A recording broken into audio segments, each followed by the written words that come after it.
Jim? Yes. I mentioned a story of stupidity. I don't know whose stupidity, maybe organizational stupidity. The Jacksonville Jaguars have been in the news. It started a few days ago. Their quarterback, Trevor Lawrence, got hurt and walked off the field with the help of security, I believe.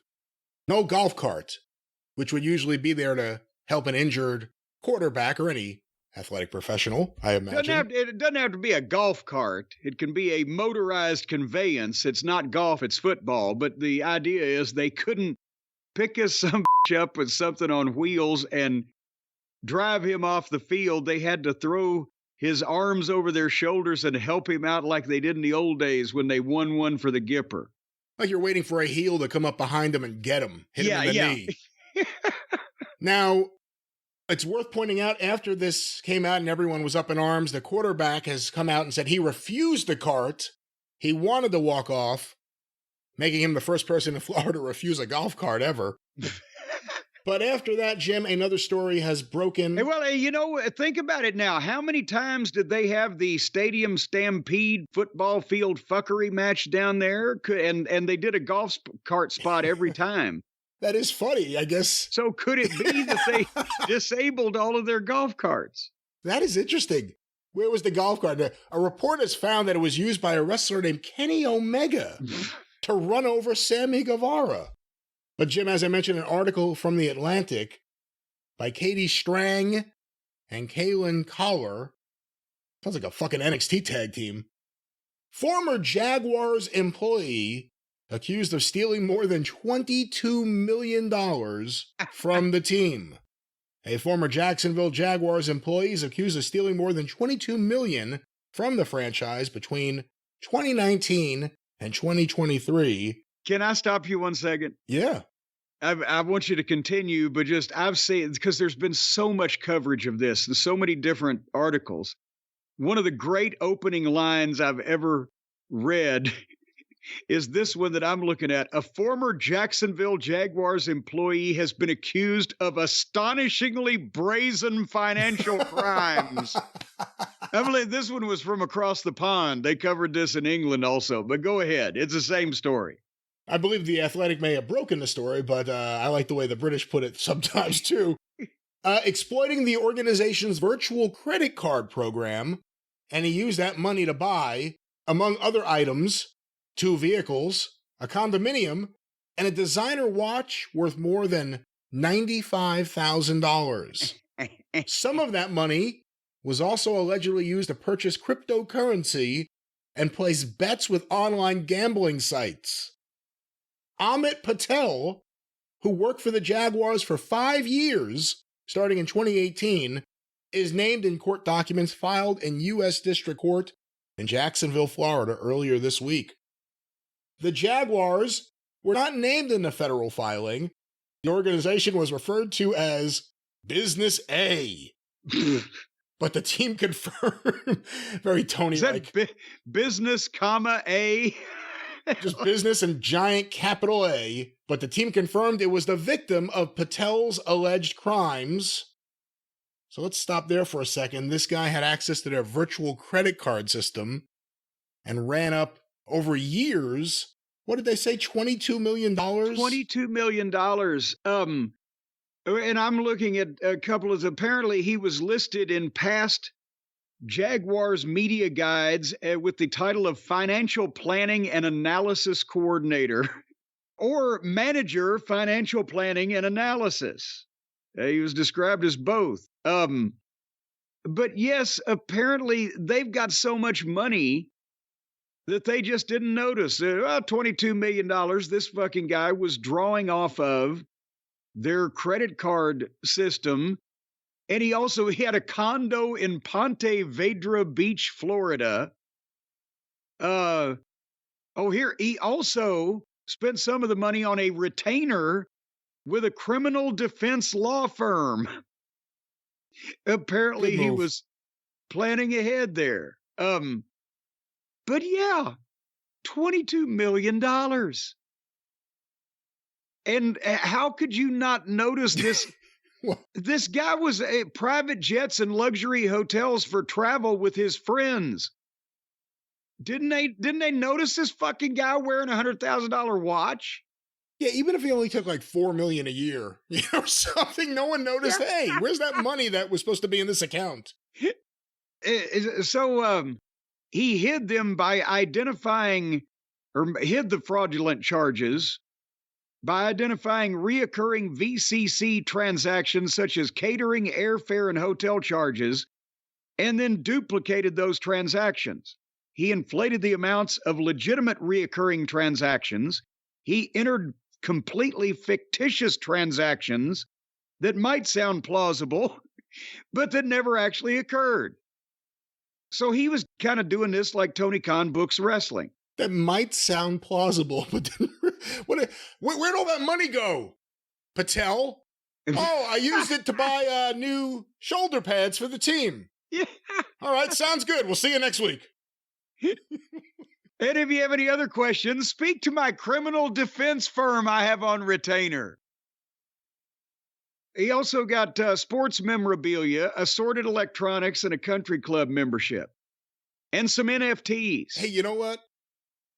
I'm going to assume, and you never know, someone could be a complete moron. I'm going to assume this guy's pretty smart because he got this position. He obviously has some kind of background, and then he allegedly committed this fraud. But to commit this kind of fraud over several years and expect to keep doing it, what does it say about the organization that he thinks he's working for? He has to in his head think he can get away with it. You only do it if you think, I'm working at a shit show. I can take whatever I want. No one's going to say anything. Well, yeah, but he's doing his own version of a real life heist movie here, where he's just under their noses. He's working for them, and it's not like he made the big one and got out. It's like he did this for 5 fucking years, and one would have to think that he was pretty comfortable that nobody was paying enough attention to where he would get caught for this. And at that level, even like you said, even $5 million a year or whatever, how do you expect to do that year after year and not get caught? And especially when you're not, I don't know how much the financial planning and analysis coordinator of the Jacksonville Jaguars is supposed to make, but I bet you he wouldn't be able to afford a watch worth $100,000. Watch this, not this specific thing, but watch something like this become a story in the future with AEW. Just with all the various things. Why are they booking these big arenas? Why do they have the schedule they have? Why is this done this way? Why? We're going to find out something because, according to reports, AEW has record gross income, I guess is the proper way to put it. Because there's a big difference between gross income and net profit. It's gross. It's positively disgusting. It's dripping in blood. But there's a big difference between gross income and net profit. Yes. And they've grossed apparently into, $150 million or so. I have the exact figure somewhere. They didn't make any money on that. They didn't make any money on that. Where's all the money going? Is it all going to wrestlers? $100 million? Or production?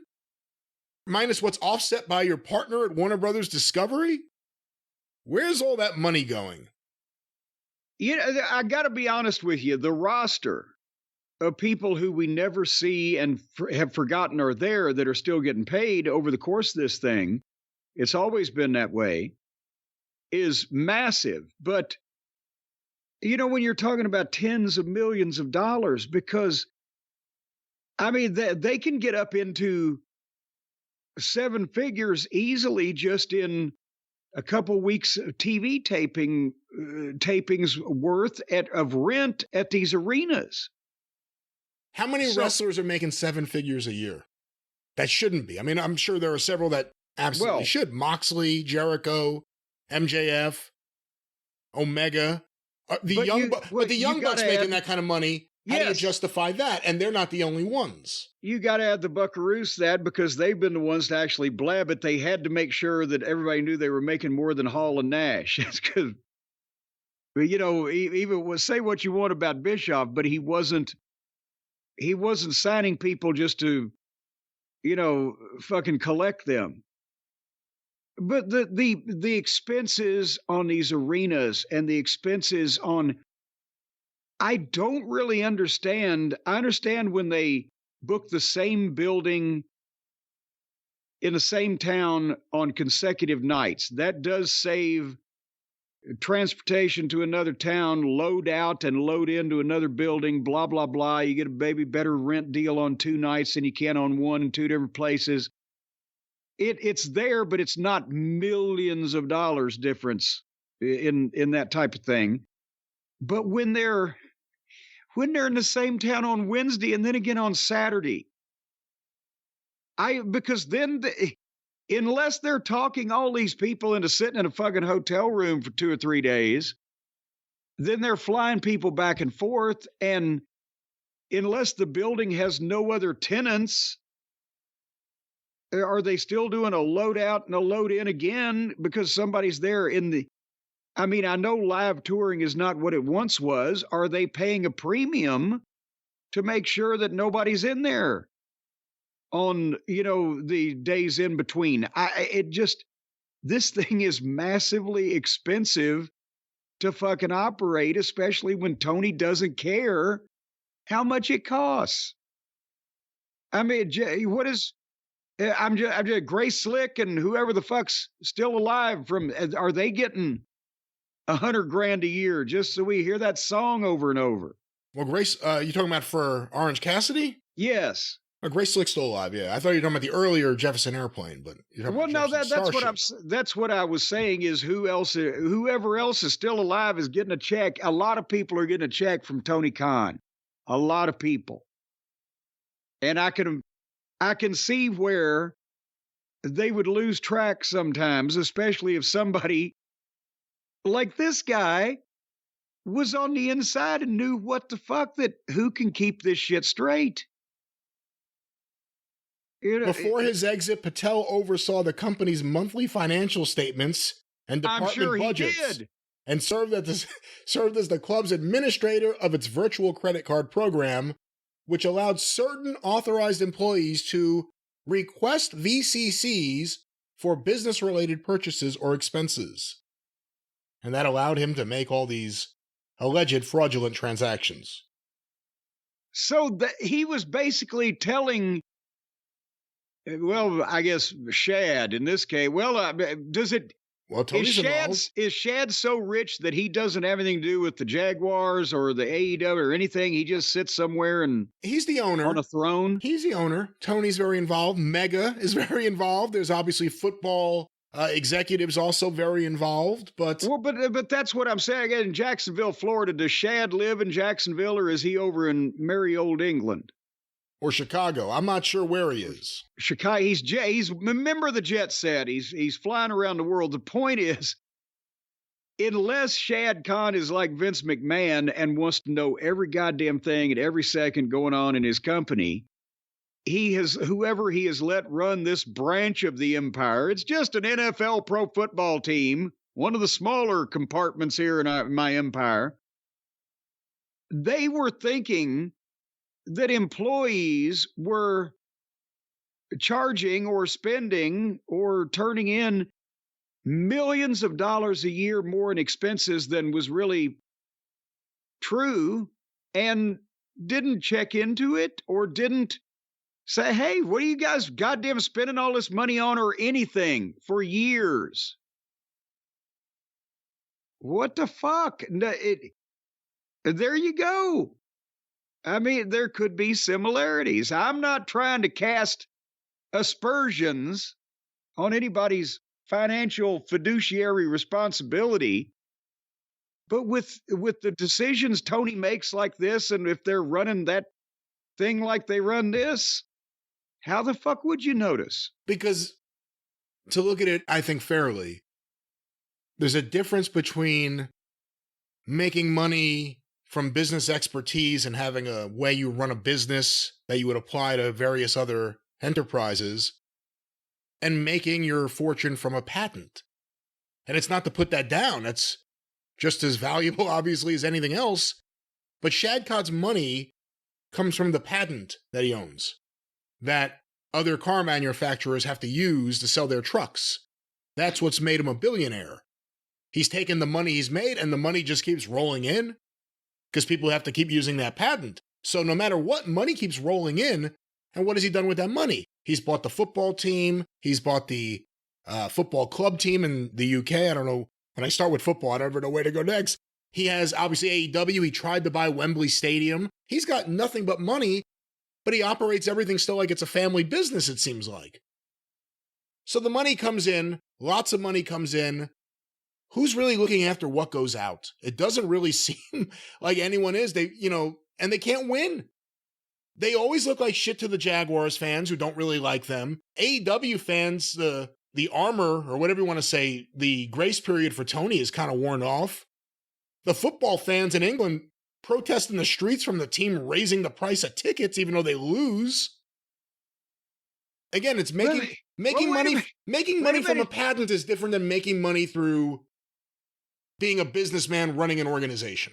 And don't just put that on the football fans over there, because now I understand that for Wembley Stadium next year, they've raised the prices basically through the fucking roof from the tickets the prices they charged for tickets last year. So even if they don't do the amount of people, they can try to get to the gate, and they're going to just soak fewer people for more money per head. Is that their strategy with the football too? I think they're trying to get every dollar they can out of anyone who will leave the house to come to one of their events. But with Wembley, it's interesting, and I know we'll talk about Dynamite on the Experience in a few days, but Shivani at a few different points, for no good reason, started plugging Wembley or talking about the success of the ticket sales of Wembley on the show last night. The first time he messed up because he said, they've already sold 3,000 pounds. Whatever he said, he messed up, and I'm messing it up now too. You'll hear it. But then they started saying, over $4 million already. Wrestling fans don't give a shit. Like, who's that for? Why is Shivani, obviously, with Tony Khan in his ear, announcing, we've already done $4 million in ticket sales? That doesn't promote buying more tickets. You know what I mean? Like, That doesn't appeal to the common fan. Wow, they don't know what the gate is to any of these shows. Why would you say that? It's two things. Number one, last time they announced the number of tickets, which was...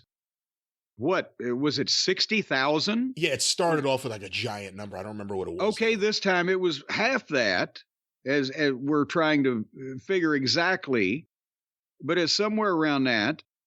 But they didn't announce the money, so they get and $4 million to Tony.